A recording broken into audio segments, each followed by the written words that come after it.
small cafe. Only one passenger at a time is permitted to wait outside the washroom. Hand sanitizers are placed in each lavatory for your use. मैं हूँ भी Delhi airport पे। तो अब हम जा रहे हैं सीधा बेंगलोर। बेंगलोर में कुछ चीज़ें एक्सप्लोर करेंगे और देखेंगे क्या कुछ हमें एक्सप्लोर करने को मिलता है, वहाँ की लोकल डिशेज़, वहाँ के प्लेसेस, और घूमेंगे बेंगलोर में। बेंगलोर की चीज़ों को एक्सप्लोर करने की जितनी मेरे से कोशिश होगी मैं उतनी करूँगा। बेंगलोर में टेंपल को हम विज़िट करेंगे और वहाँ के लोकल डिशेज़ को भी ट्राई करेंगे। अभी चलते हैं एयरपोर्ट के अंदर। वैसे तो मेरी पहली फ़्लाइट थी दिल्ली टू बेंगलोर। मैंने अब तक फ़्लाइट में ट्रैवल नहीं किया था, बट मेरा भाई मेरे साथ था और मैं बहुत ही एक्साइटेड था। मैं हर कुछ चीज़ को रिकॉर्ड करना चाहता था। एंड आई एम श्योर जब भी आपने पहली फ़्लाइट ली होगी आप भी मेरी तरह कुछ ऐसे एक्साइटेड हुए होंगे। और अब हम जा रहे हैं अपने गेट की ओर जहाँ से हमें फ़्लाइट लेनी है। थोड़ा वेट करना पड़ेगा क्योंकि 9 बजे की फ़्लाइट है। 8:30 अराउंड कुछ ही बज गया था। चलते हैं। जैसे ही मैं गेट के पास पहुंचा तो अभी फ़्लाइट के अंदर जाने नहीं दे रहे थे, बाहर ही बिठा रखा था, वेट करा रहे थे। कुछ सेफ्टी इक्विपमेंट्स दिए जा रहे थे, लाइक सैनिटाइज़र शैशे हों, फेस मास्क हैं, वो सब पीपी किट्स भी दी जा रही थी। वो आपके ऊपर डिपेंड है कि आपको लेनी है नहीं लेनी है। तो हमने सोचा कि थोड़ा सा एयरपोर्ट को एक्सप्लोर क्यों ना कर लिया जाए। मेरा भाई मेरे साथ था, ये मेरा भाई आप सामने देख सकते हैं। और अभी हम ऐसे ही घूम रहे थे कि सोचा सेल्फ़ी ले लें या कुछ पिक्स ले लें, फ़ोटो अच्छी जो शानदार आए हमारी। तो आइए अब चलते हैं। वन मोर थिंग, कोविड को लेके बहुत ही मतलब स्ट्रिक्ट रूल्स हैं यहाँ पे एयरपोर्ट पे। किसी को भी मास्क उतारने नहीं दिया जा रहा। अगर कोई उतार रहा है तो झट से कोई ना कोई बंदा कहता है कि वियर योर मास्क। तो हमारी फ़्लाइट है Air India Delhi to Bangalore. ये हमारी फ़्लाइट सामने खड़ी है। अब हम इसी की ओर जा रहे हैं। 9 बजे हमारी फ़्लाइट को टेक ऑफ करना था और अभी 8:45 हुआ है। तो अभी रनवे भी थोड़ा बिजी है एयर ट्रैफिक की वजह से। तो अब लुत्फ़ उठाइए अब रनवे का और रात के टी।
गाइस मैं आ गया हूँ मुरुगन टेम्पल पे, जो कि अल्सर में है। सोमेश्वर स्वामी से पहले मैंने सोचा कि मुरुगन टेम्पल को थोड़ा एक्सप्लोर कर दिया जाए। अब देखना ये होगा कि हमें इजाज़त मिलती है वहाँ पे, कैमराज अलाउड है या नहीं टेम्पल में, क्योंकि यहाँ पे एक बहुत चीज़ ये आ रही है कि लैंग्वेज बैरियर है। मुझे कन्नड़ समझ में नहीं आ रही और उन्हें थोड़ी हिंदी समझ में आती, पूरी प्रॉपर समझ में नहीं आ रही। तो ये चलते हैं अंदर मुरुगन टेम्पल के। जब हम मंदिर जाते हैं तो हम सब में एक कॉमन चीज़ होती है, वो है आस्था। आस्था हर दीवार को तोड़ देती है, आस्था पौराणिक मान्यता को ध्वस्त कर देती है, आस्था वो रास्ता निकालती है जिसमें गुंजाइशें कम हों। आज हम आपको इसी आस्था की कहानी सुनाएंगे। अगर आप हिंदू माइथोलॉजी पर ध्यान देंगे तो दो भगवानों ने काफ़ी लीलाएं रची। एक थे भगवान शिव और दूसरे थे भगवान विष्णु। मगर कहानी से इतर है। कहानी है कि भगवान मुरुगन कौन थे।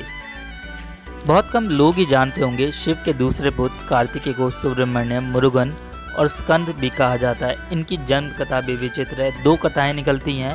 पहली कथा, जब पिता दक्ष के यज्ञ में भगवान शिव की पत्नी सती कूदकर भस्म हो गई, तब शिव जी विलाप करते हुए गहरी तपस्या में लीन हो गए और इसी का फायदा उठाकर तारकासुर नामक दैत्य ने चारों तरफ आतंक फैला दिया। देवताओं को पराजय का सामना करना पड़ा। चारों तरफ हाहाकार मच जाता है।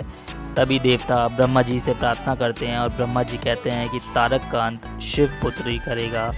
इंद्र और अन्य देव भगवान शिव के पास जाते हैं। तब भगवान शंकर पार्वती के अपने प्रति अनुराग की परीक्षा लेते हैं और पार्वती की तपस्या में प्रसन्न होते हैं। इस शुभ घड़ी और शुभ मुहूर्त में शिव जी और पार्वती विवाह होता है। इस प्रकार कार्तिकेय का जन्म होता है। दूसरी कथा के अनुसार कार्तिकेय का जन्म 6 अप्सराओं के 6 अलग अलग गर्भों से हुआ था और फिर वे 6 अलग अलग शरीर एक ही में मिल गए। तो ये थी मुरुगन भगवान की कहानी। मगर इस मंदिर की भव्यता और नक्काशी आपको अपनी ओर खींच लेगी। जिस तरह से नक्काशी की गई है इस मंदिर पर, वो बहुत ही अद्भुत है। एक बात साउथ के लोगों के लिए कहना चाहूँगा, जिस तरह से उन्होंने अपने कल्चर और धरोहर को संजो के रखा है, साउथ के लोगों को मेरा सलाम। आप जो इस समय तस्वीरें देख रहे हैं, कितनी भव्य मंदिर लग रहा है और ये जो मूर्तियाँ इसमें 4 चांद लगा रही हैं।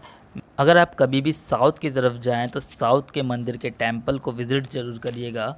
वहाँ के कल्चर को समझिएगा, वहाँ के लोगों को समझिएगा। और सबसे अच्छी बात मुझे ये लगी, जिस तरह से साउथ में लोगों को खाना खिलाया जाता है, वो बहुत ही शानदार रहा। अब आपका और मेरे साथ यहीं तक था। धन्यवाद।